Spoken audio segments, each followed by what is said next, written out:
तो मेरा एक आग्रह भी है।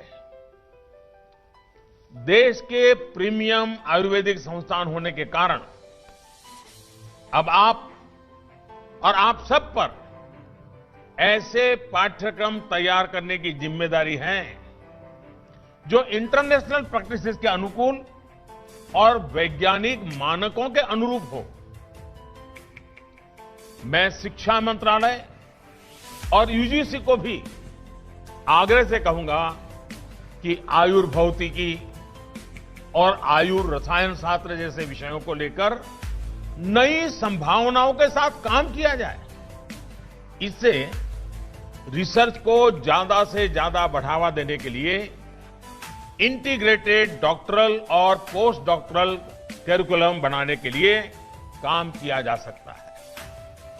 आज मेरा देश के प्राइवेट सेक्टर, हमारे स्टार्टअप से उनसे भी एक विशेष आग्रह है। देश के प्राइवेट सेक्टर नए स्टार्टअप्स को आयुर्वेद की ग्लोबल डिमांड को स्टडी करना चाहिए और इस सेक्टर में होने वाली ग्रोथ में अपनी हिस्सेदारी सुनिश्चित करनी चाहिए। आयुर्वेद की लोकल शक्ति के लिए आपको दुनिया भर में वोकल होना है।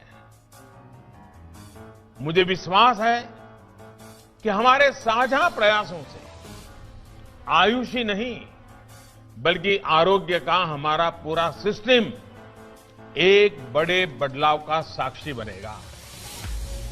साथियों, आप भली भांति ये भी जानते हैं कि इसी साल संसद के मॉनसून सत्र में 2 ऐतिहासिक आयोग भी बनाए गए हैं। पहला, national commission for Indian systems of medicine और दूसरा, नेशनल कमीशन फॉर होम्योपैथी। यही नहीं, नई राष्ट्रीय शिक्षा नीति में भी भारत की मेडिकल एजुकेशन में इंटीग्रेशन की अप्रोच को प्रोत्साहित किया गया है। इस पॉलिसी की भावना है कि एलोपैथिक एजुकेशन में आयुर्वेद की बेसिक जानकारी जरूरी हो और आयुर्वेदिक एजुकेशन में एलोपैथिक प्रैक्टिसेस की मूल जानकारी जरूरी हो। ये कदम आयुष और भारतीय पारंपरिक चिकित्सा पद्धति से जुड़ी शिक्षा और रिसर्च को और मजबूत बनाएंगे।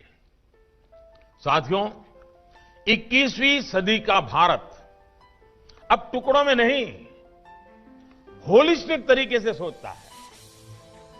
हेल्थ से जुड़ी चुनौतियों को भी अब होलिस्टिक अप्रोच के साथ उसी तरीके से ही सुलझाया जा रहा है। आज देश में सस्ते और प्रभावी इलाज के साथ साथ प्रिवेंटिव हेल्थ केयर पर वेलनेस ज्यादा फोकस किया जा रहा है। आचार्य चरक ने भी कहा है, स्वस्थस्य स्वास्थ्य रक्षणम आतुरस्य विकार प्रशमन च, यानी स्वस्थ व्यक्ति के स्वास्थ्य की रक्षा करना और रोगी को रोग मुक्त करना, ये आयुर्वेद के उद्देश्य हैं। स्वस्थ व्यक्ति स्वस्थ ही रहे, इसी सोच के साथ ऐसे हर कदम उठाए जा रहे हैं जिससे बीमार करने वाली स्थितियां दूर हो। एक तरफ साफ सफाई, स्वच्छता, शौचालय, साफ पानी, धुआं मुक्त रसोई, पोषण, इन सभी पर ध्यान दिया जा रहा है, तो वहीं 1.5 लाख हेल्थ और वेलनेस सेंटर्स हिंदुस्तान के कोने कोने में तैयार किए जा रहे हैं।